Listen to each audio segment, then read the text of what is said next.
All right, so this week we are finishing up our third unit on the modernist, and we are rounding out our final or our third unit with our a discussion of the Harlem Renaissance and James Baldwin's short story Sonny's Blues.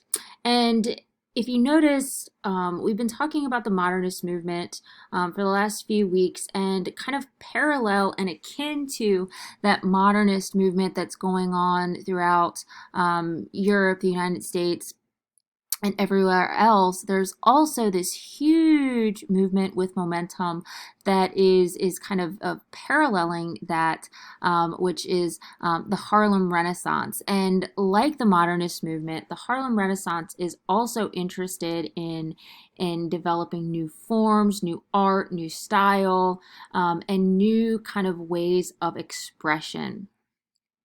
So the Harlem Renaissance, which is a little bit of background.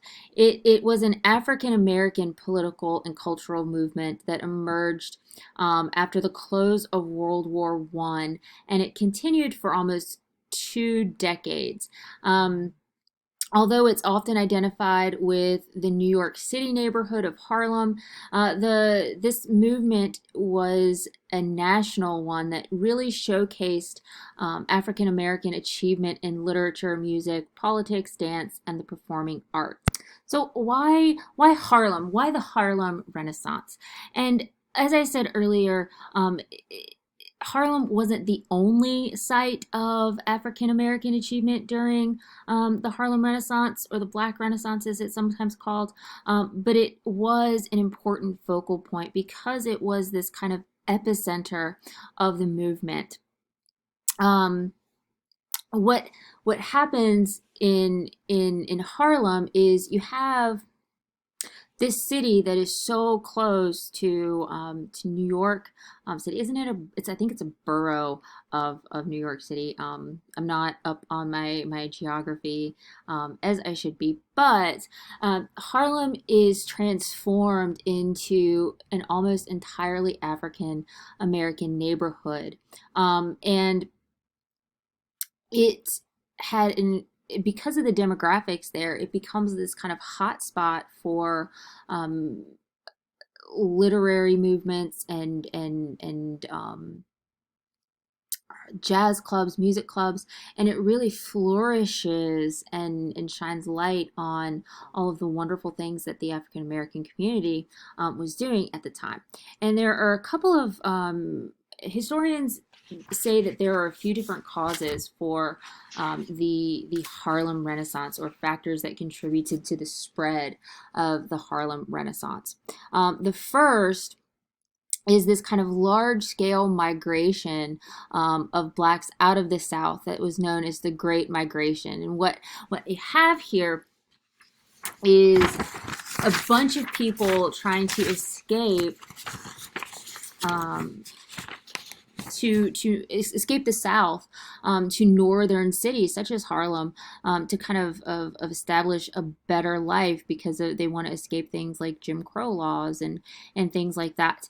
And I forgot what I was going to say. Hold on, give me 1 second. Oh, yes. In the north, in the cities, you also have an abundance of factories and industrialization that provided better jobs and better education opportunities and things like that. So a bunch of people are moving out of the South into the North because of the opportunities that come with it. There is also another cause, the rise of a new African American educated elite, where especially in the North, there are new educational and employment opportunities that come with an African American middle class. There is also the New Negro movement, which is a precursor to the 1960s civil rights movement. And I guess the best the best way that I can kind of articulate what's going on through here is there's this kind of new racial conscious that helps influence the Harlem Renaissance. There's this transformation during the 1920s that really encourages independence among African Americans, where this kind of impetus to kind of smash all of the racial, social, and psychological barriers that hampered Black achievement. And with this kind of new consciousness, we see this incredible outpour of of art, of literature, of music, and also another kind of a final contributing factor in the spread of the movement was an increase in white intellectual interest in African American life, which provided more opportunities for African American writers, African American musicians, and this kind of I want to say integration of kind of both races in the Harlem scene, where we have people of both races kind of interested in nightlife and music and literature and culture and all that kind of thing. It really uh, pushes this movement even further. So the although this movement didn't last too terribly long, it lasted from the end of World War II to right after the economic collapse of the Great Depression. It had a profounding legacy on culture as a whole.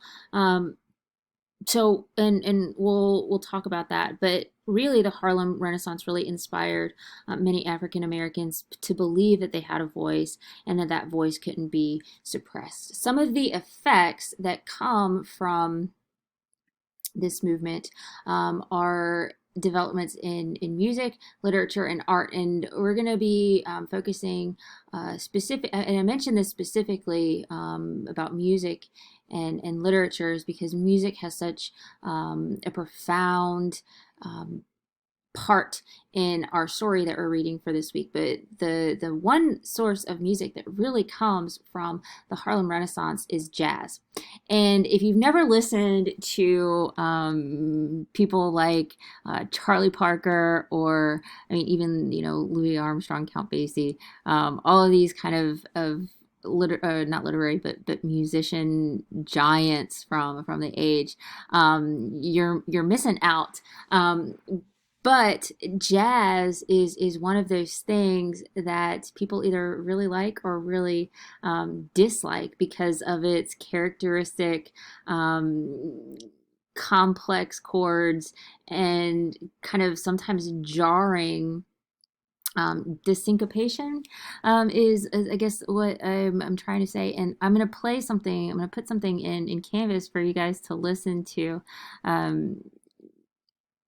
Because it's the kind of music that Sonny listens to, that his brother and his family thinks is just noise, and they don't see the beauty and the artistry that goes into it. But jazz is one of those things that really comes alive during the Harlem Renaissance, and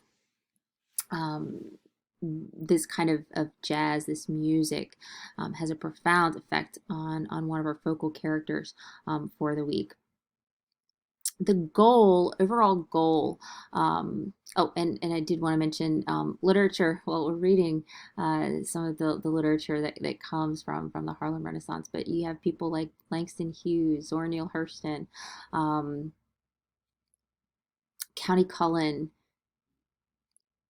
Jean Toomer, all of these wonderful, wonderful pieces of literature that really come out of this movement, and James Baldwin is no exception.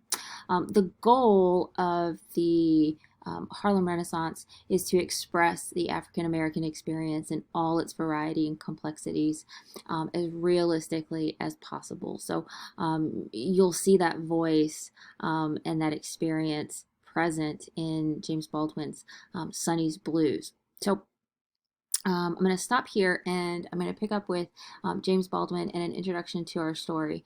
So hang tight.